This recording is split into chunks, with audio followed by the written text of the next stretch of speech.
We're back, and I'm your host, BKP. Don't forget, Rose is here and ready to respond to your questions and anything that you may follow.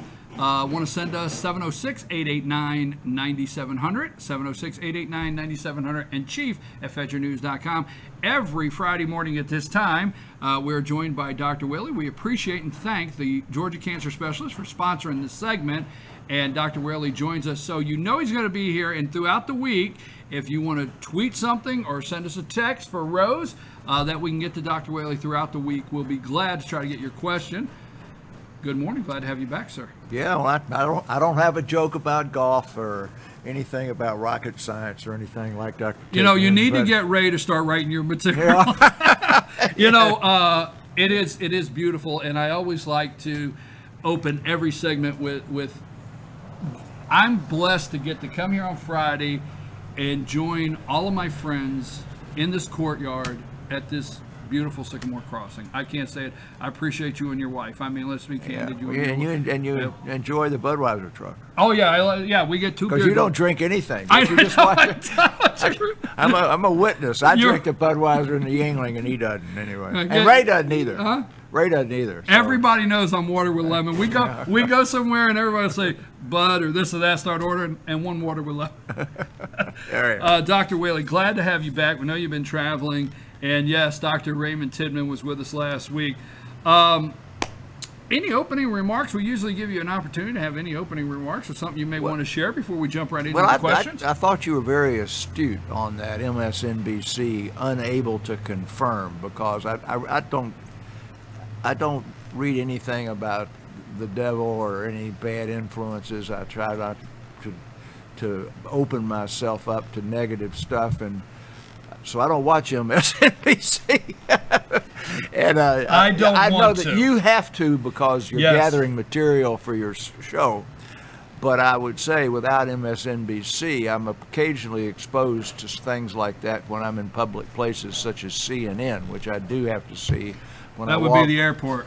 Well, yes, or walk through the lobby of some of these buildings around here. And you're exactly right. I hadn't thought of it that way. But we're going to talk a little bit later about the body of evidence that you can say this is a fact versus skeptical utilization of anecdotal stuff and establishing it as fact. And we'll do that in a little while. We'll talk about alternative medicine and Steve Jobs and people who go to Mexico for alternative treatments and things like that.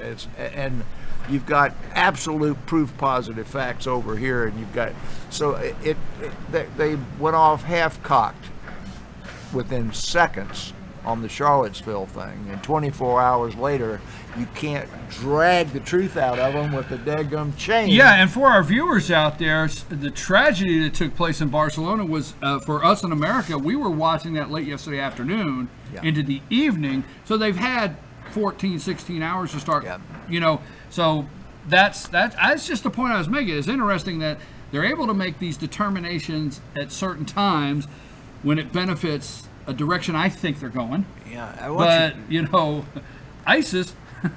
Think about the country though. If that had occurred in Germany, with the mindset of them in terms of immigration, you would expect a less intense, this was terrorism right off the bat. The Spanish labeled it terrorism within about 8 minutes, the government of Spain. And the Spanish have been extremely tight about immigration since their tragedy on the train, which was, what, 2 years ago, and they killed hundreds. And Spain is not one of these countries that wants everybody to come on in. You know, we're a sanctuary country and a sanctuary city because people are using southern Spain, which is literally right across from the Rock of Gibraltar to immigrate these illegal people into the country, and they're pretty tough. And for this to happen in Spain, where they're pretty tough, it's a wake-up call for them.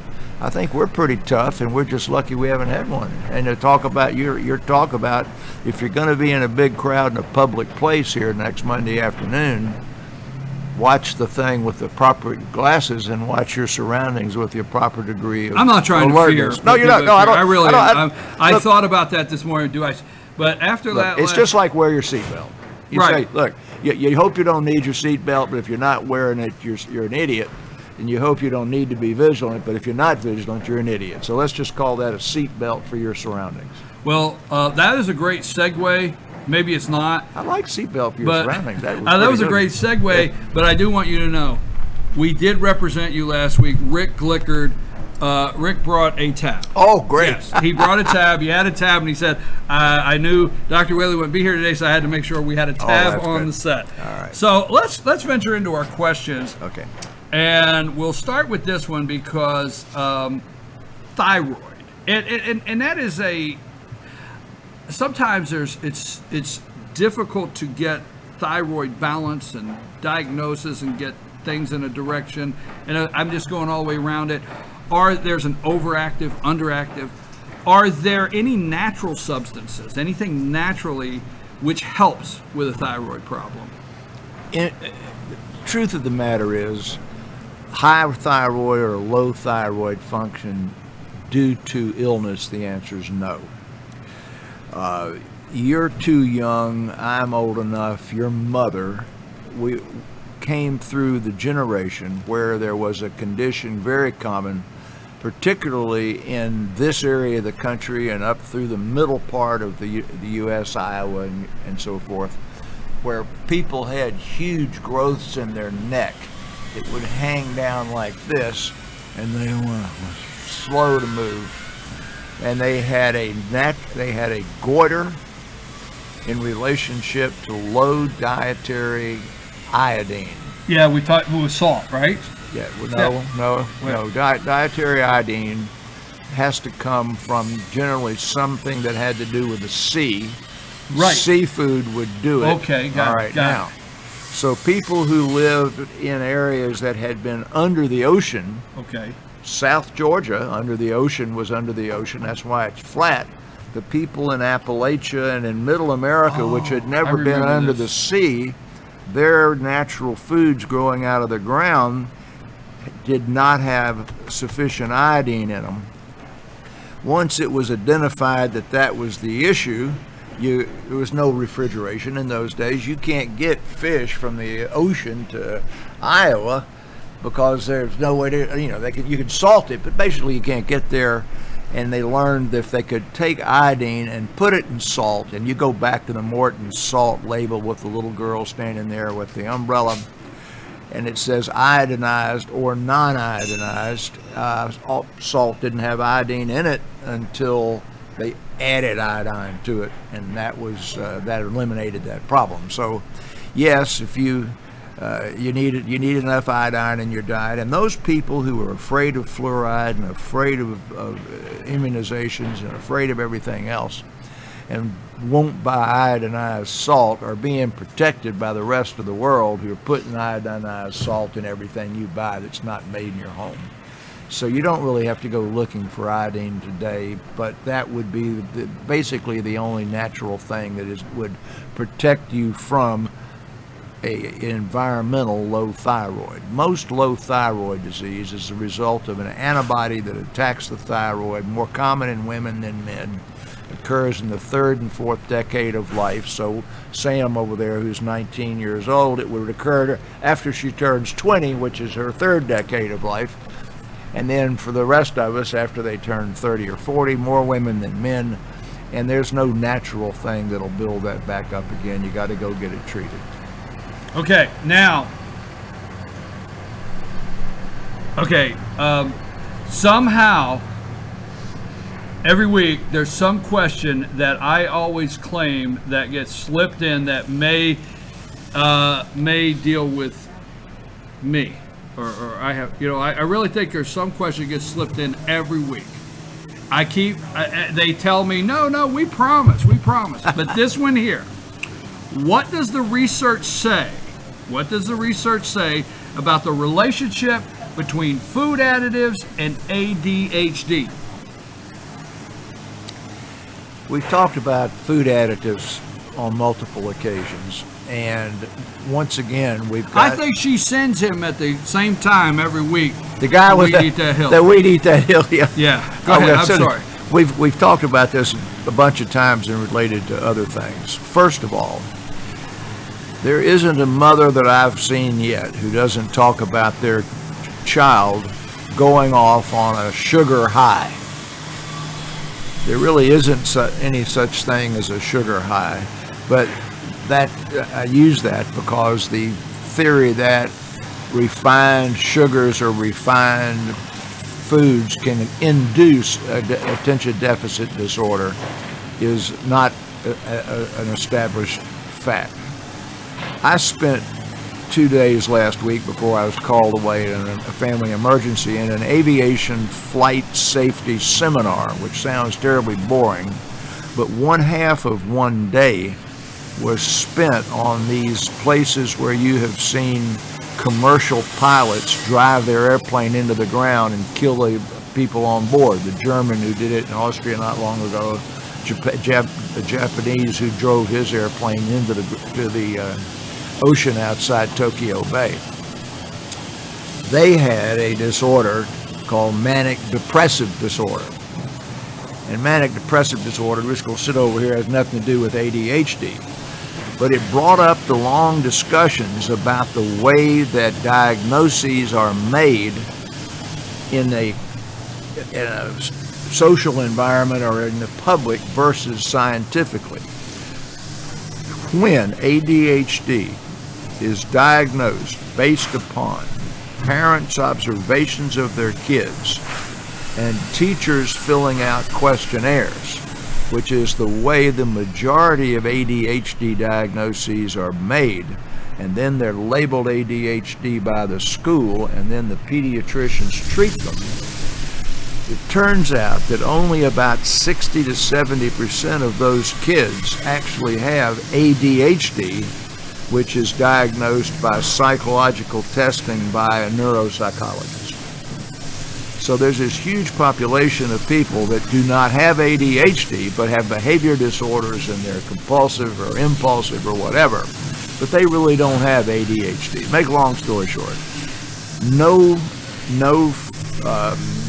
food additives or anything of that sort causes ADHD, but the truly diagnosed ADHD, diagnosed by neuropsych testing, has got some causations that our people ought to think about. The most established one, well, first of all, it's present from the day you're born.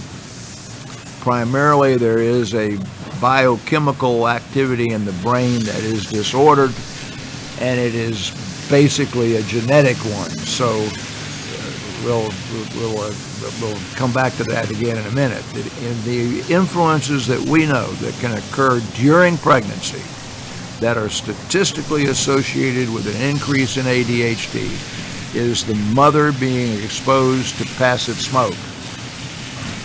Now, we know mothers aren't supposed to smoke when they're pregnant, but that doesn't mean that they're not living in the house with a husband and several other family members who still smoke. So the recommendation is secondhand smoke kept to a minimum. There is a much looser association with mothers who have alcohol during their pregnancy, but we already know that there's an admonition not to drink when you're pregnant because of other fetal alcohol syndromes, but ADHD happens to be one.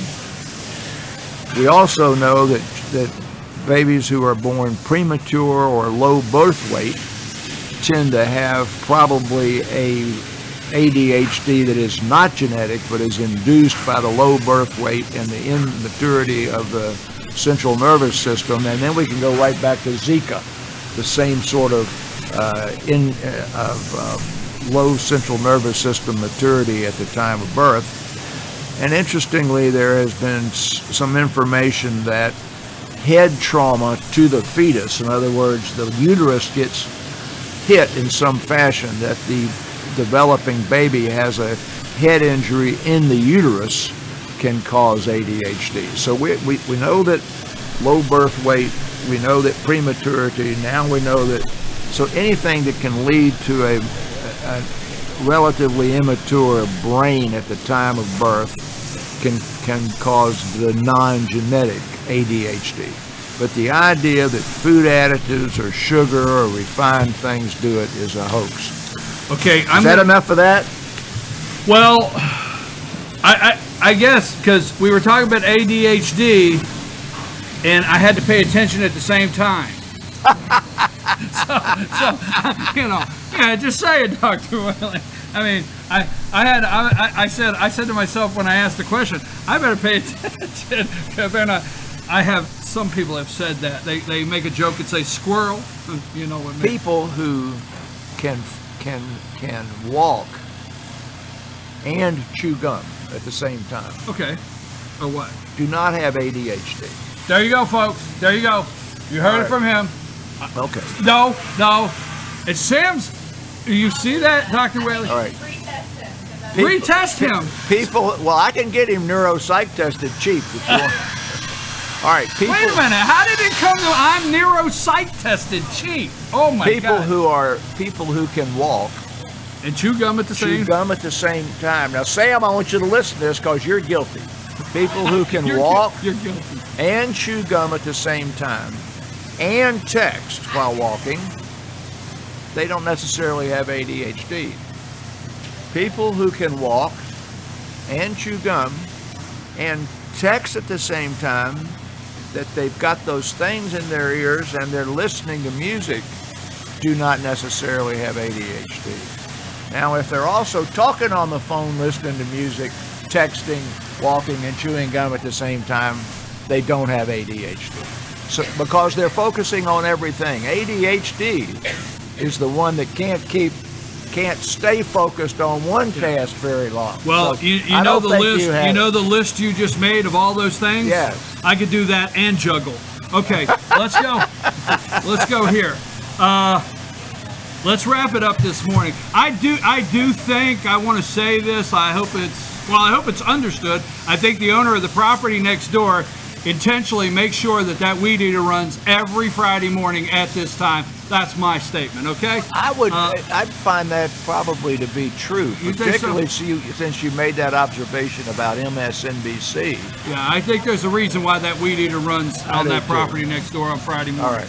What's the best treatment for acne scars? That is a great question, and it opens up so much opportunity for you to get good advertising from cosmetic surgeons and so forth. So I had a very bad acne as an adolescent. You don't have to look very far to realize that I've got acne scars. But there is no home remedy, what you would be doing yourself at home for acne scars. And I'm going to leave this great big old physician paper here, because there is no single treatment for acne scars. There's a variety of treatment for acne scars because each type is different.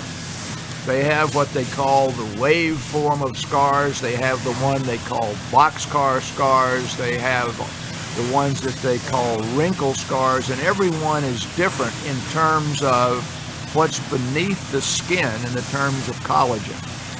And this is not anything that the family doc or the local beauty parlor lady who does your eyeliner and your nails can do. This really has to be in the hands of cosmetically trained plastic surgeons or dermatologists. When I came along, there was only one treatment for acne scars, and generally that was leave them alone because it was expensive to get anything done to them and hope you grew out of them. The next thing that came along was dermabrasion, and dermabrasion was just taking a sander and sanding your skin off and letting it grow back from the bottom so that you had sort of sanded the scar off. Well, all that's gone. Dermabrasion now treats less than 2% of acne scarring. And the rest of it that you see now, you hear people who talk about going and getting a laser treatment and collagen treatment from the cosmetologist. The actual treatments that are utilized for bad scarring require very fine tuning of the type of laser energy, and there are dozens of laser energies, and your cosmetologist has got only one. So that if you were to go to the cosmetologist and get the laser stimulation to grow collagen under the skin, you'd be in the right family of treatments, but you really need to be in the hands of a cosmetic dermatologist or plastic surgeon. And nothing you can do at home, and not any salt bath. Well, you know, I think these are, you know, and I want to thank you very much. These questions are very good every week. And, you know, there's marketing, and, you know, and there has been a lot of products, and I don't know personally myself, but there's a lot of products on the market that there's 30-minute infomercials for skincare and prevent scarring and, you know, things like that. Turn them off. Turn them off. That's what Dr. Whaley says, turn them off. I'd go to the History Channel, or I'd go to National Geographic and watch something educational and just shut the daggum infomercial off. I have a question, two of them. One, do you have anything finally prepared? And before we go there, the public knows there's two things. You bring a tab and you thank you for you bring me a couple cigars. You're the only doctor The three. Why'd you give him a Sam?